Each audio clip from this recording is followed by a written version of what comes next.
welcome you. Today's deep dive takes us into the really fascinating, almost shadowy world of Bob Camblin. Mhm. Here's an artist who's, widely recognized, definitely respected by his peers, and, well, his works are highly sought after. Right. But the man himself, Yeah. and just the sheer volume of his work, thousands of pieces apparently all over the globe. Exactly. It's kind of elusive. So we're going to try and shed a bit of light on this enigma today. It's immediately fascinating, isn't it? That kind of recognition, that output, but then this strong sense of mystery around him. Makes you wonder, yeah, what was driving him? Maybe this need for, I don't know, detachment. Could be. And you've pulled together a great set of sources for us. We've got bits from Bob Camblin quotes and other mysteries, his biography. And that YouTube analysis of his painting beginning of '92. Right. Plus forwards, reviews from books with his art, and this collection of historical info, including stuff from his friend Earl Staley. Yeah, good mix. So our mission, pretty much, is to try and get to the core of Camblin's artistic philosophy and, the themes that keep popping up in his incredibly varied work. So think of it as a shortcut, maybe, to understanding this really complex artist. Hopefully with some of those aha moments along the way. I mean, we're talking oils, acrylics, watercolors, drawings, prints, even painted paper. And apparently quite rare on the market, fetching high prices when they do show up.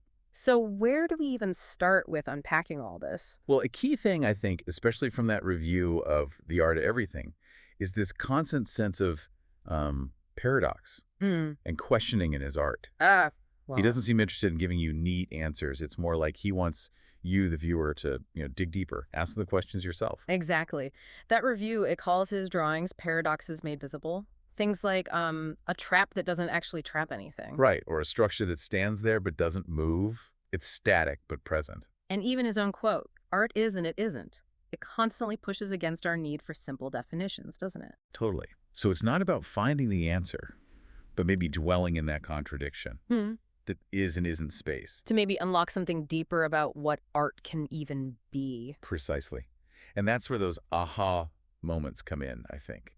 These paradoxes, they're not just like intellectual games. Yeah. They can genuinely shift how you see things. By showing you these contradictions, Camblin sort of forces you to reevaluate your assumptions. About art, sure, but maybe even about reality itself.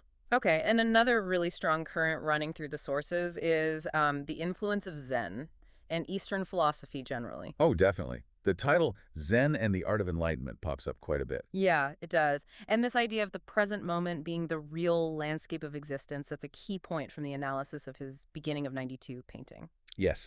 And visually, how he does it is really interesting. In beginning of '92, you've got that sharp framed inner image, but then it's set against these like fluid, unbounded outer layers. It seems to symbolize that separation we often feel, between our perceived reality and this bigger interconnected existence. So the color spilling out beyond the frame, that's like the real reality, undifferentiated. That seems to be the idea, and it goes deeper too. The YouTube analysis connects it to the I Ching hexagram 11 peace, or Tai. Okay, what's the significance there? Well, Tai represents harmony between heaven and earth, like a state of balance, tranquility. The frame scene is that peace. Ah, I see. But the swirling energy outside suggests the transformation, the change, that always follows peace in the I Ching's view. It's cyclical. So he's capturing that dynamic, peace leading into change. Seems like it. And then there's the idea that his drawings are like koans. Koans, those paradoxical Zen questions, right? Designed to break your usual thinking. Exactly. They're not meant to be solved logically, but experienced. It adds another layer, doesn't it? He wants to jolt you out of linear thought. Which leads us right into another big theme, perception. And reality itself. His work keeps asking, what is real? What's just something we've constructed in our minds? Yeah, and beginning of '92 is a perfect example again, with those deliberate boundaries, the framed versus the unframed. The YouTube transcript talks about layers of reality, right? Explicitly, yes. It's not just what you see, but how you interpret it, the mental filters you apply. And how does the Muchas Volantes style fit in? That's mentioned in the historical info. Right, the dots and dashes technique. It creates optical illusions. It's like a direct challenge to your perception, a bit like Escher or Dali, maybe. So it's not just a cool visual effect. No, it feels very intentional, like he's disrupting your perception on purpose, making you question if you can trust your own eyes. That seems core to his exploration of reality. It's like he's saying, don't just look, question what you're seeing. Okay, let's maybe pivot slightly to his own artistic journey. It started Kansas City Art Institute, then a Fulbright to Italy. Yeah, those early experiences seem crucial. Seeing the Uffizi masters, but also the Capuchin catacombs in Palermo. Apparently, that gave him these abstract figurative shapes that stuck with him. Wow, quite a contrast. Definitely. And the biography tracks his move from like abstract impressionism, capturing fleeting moments, towards that unique Mucius Volantes style later on. And then came the puppets, scarecrows, skulls. Yeah, these recurring motifs, glass reliquaries too. And that's where they mention the possible influence of writers like Günter Grass, who explored similar, symbolic, sometimes grotesque themes. Hmm. So you also see echoes of older movements like Yeah, romanticism, symbolism. absolutely. And maybe even hints of modernism, like Cubism's fractured perspectives playing with how we see form. It's a real mix. And he didn't just work alone, did he? Collaboration seems important. Very. His partnership with Earl Staley and Joe Tate in B&E Productions sounds like they were really pushing boundaries, challenging what art was supposed to be. And what about signing work as anonymous? That's pretty unusual. It really is. Signing as anonymous or anonymous artists, even using the Mr. Peanut persona that Earl Staley mentions. It all points to wanting to get past the individual ego. Yeah, like the work matters more than the famous artist behind it. Exactly.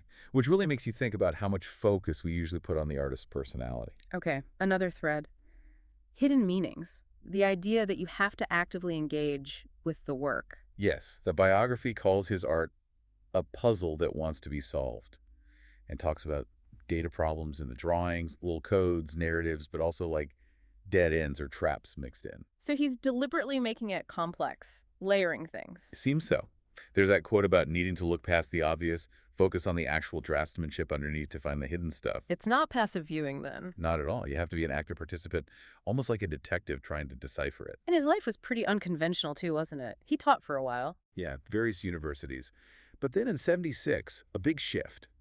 He basically embraces this nomadic life, just focusing on art, funding it through sales and commissions. Wow, that's a major commitment. It really is a conscious choice to leave the more stable academic world for, well, his art. Direct Yeah. engagement with the world, maybe. Although there's that great quote about returning to teach at Rice, something like. Oh, yeah. The first year, I assumed. The second year, I capitulated. The third year, I'm teaching. Right. It sounds a bit wry, doesn't it? A little bit, yeah. And Earl Staley's story about their shared studio, B&E Productions, and Camblin eventually leaving teaching in Houston. It paints a picture of someone who ultimately had to follow his own artistic path. These little glimpses of his life, they kind of ground the philosophy, don't they? They do. He But- wasn't just thinking these things in theory, he was living them out. And then we have his own words, these incredible quotes scattered through the quotes and other mysteries document. They give such direct insight. They're fantastic. Like, Mhm. fortunately, some things remain forever or in another 10 years, perhaps.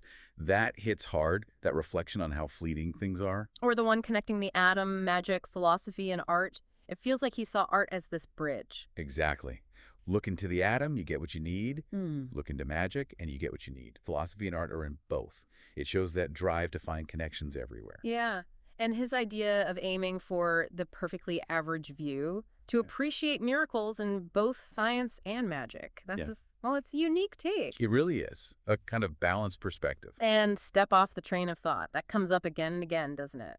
Breaking free from rigid thinking. Uh-huh. Or, when you think, don't act. When you act, don't think. Valuing both modes, contemplation and action. And how his view of art's purpose changed from art for art's sake to, what was it? Art for life's sake, or art for my sake, or art for survival's sake. A big shift in why he was doing it. It all points to this constant push to question things, to see beyond the usual ways of thinking. Even something like, there are no mistakes, you're doing the best you can, and mistakes are nature's way of telling you to trust your instincts. It's such a forgiving, process-focused view. And that idea about mirrors, everyone being a mirror for everyone else, that's pretty profound. Magic, he calls it. It speaks volumes about connection, reflection. You know, listening to all this, it feels so relevant to what you, our listener, might be looking for. That quick but deep knowledge, different angles, those aha moments, but without getting totally bogged down. Absolutely. Camblin's work, because it demands that questioning and has these layers, it really encourages that kind of active, deeper thinking. He doesn't hand you the answers. No, but he kind of gives you the tools, maybe, and the nudge to go on your own exploration. So as we sort of wrap up this deep dive into Bob Camblin's world, what are the main takeaways? What should you, listening now, keep in mind? Well, first, I'd say the centrality of paradox and questioning. His art is a catalyst, not a statement. Okay. Then, the huge influence of Zen and Eastern thought the present moment. Interconnectedness. Right. Also, his constant probing of perception and reality, challenging what we think is real.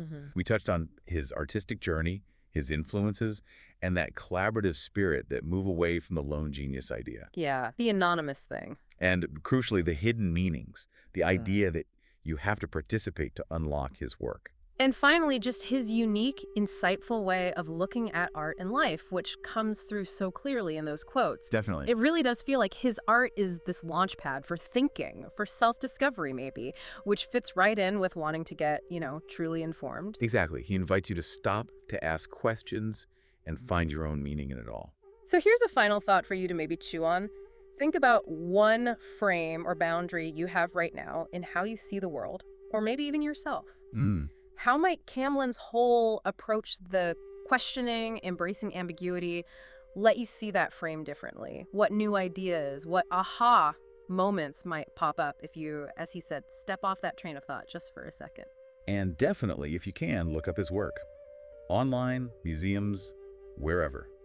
Seeing it firsthand. Yeah. That's going to add a whole other dimension to this. Absolutely. And that's what the deep dive is all about, giving you that shortcut to being well-informed and hopefully sparking even more curiosity. Until next time. Until our next exploration.